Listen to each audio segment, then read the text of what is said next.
Hey everyone, I just wanted to show you some aftermarket lights here. I made mounts for and everything and put on my 4066R here. So I have the canopy obviously on mine. Where the canopy actually bolts on, I just took some angle iron and let's see if you can see this. Drilled some holes in the side that were the same distance as the U-bolt there for that, and just bolted that on real quick and easy. And the top light here, I just took a piece of angle iron and drilled a hole through it, bolted it through the canopy. I ended up having to make a little spacer there on the side. But anyways, I just wanted to give you guys this basic idea of how to set this up. So, I mean, if you can see this from the back here, that light bar I got, it's a radius light bar. I believe it's 32 inches. Got it on Amazon. I want to say that for each one of these side lights were $8 each. That top one was like maybe 40. And then I also added this one up here in the front, that if you have the radiator, oh my god, the little grill here, this mount's already basically on there, but like I believe this is a 18-inch or maybe possibly a 22, but it fits right in there perfectly. So the factory ones were decent, but in the really dark nights the lighting was not sufficient. So with these on here, I mean, this thing lights up like daylight. It's really great. But so the best part about all this was for this front one, I was really having a struggle trying to figure out how to run wiring, you know, from the cab area up here without having to rip a bunch of stuff apart.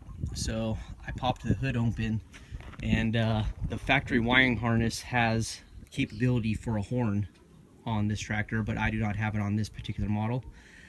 So I utilized the wire going from here to here from the existing horn wiring harness. Like I said, it was just right under the hood here, coiled up.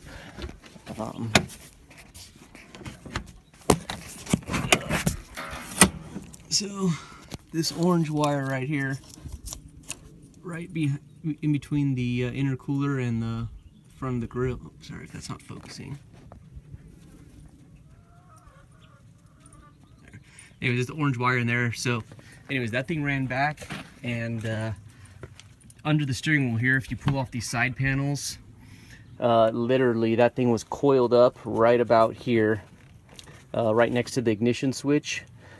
And I was able to find it, and there had a path from there to there, and there was also a hot here already. So all I did was cut a little rocker switch in right here, plugged it in. That was a done deal, and that's always hot. So it's kind of nice if you're like loading something in the front, don't have the tractor running. And then for these two in the rear, I have them on independent switches. Once again, they're rocker switches, and so I added two more switches into the existing rocker panel switch here off the to the right fender. And the great part about this was under this little bezel here, the wiring harness runs up into here. It's literally just these two bolts here and this one to get it out. This whole plastic thing comes off, and there is a two extra wiring harnesses that were left here. One was for the 4th and 5th command for the rear 3-point. I only have 1 through 3, so I don't utilize that. So there was a hot coming in on that wiring harness, and then there was also another wiring harness, I believe, for I think if you had the front PTO or something of that nature. So that one only came on with the switch. But so basically from the factory, you have a hot in this wiring harness already sitting right under there, and you also have a keyed hot. Both of them are on a factory plug that spade connectors plug directly in, so I didn't even have to cut the factory wiring harness, nothing at all. Then all I did was ran the wire all nice and neat inside, came back out with some more of the loop. This is the factory wiring harness, this is the one I ran, and just came up, you know, alongside the back, zip tied it up and whatnot. But yeah, it was awesome. When I was trying to figure out how to wire this thing up, I was so grateful when I found that this was already set up, basically, you know, with what I needed it for.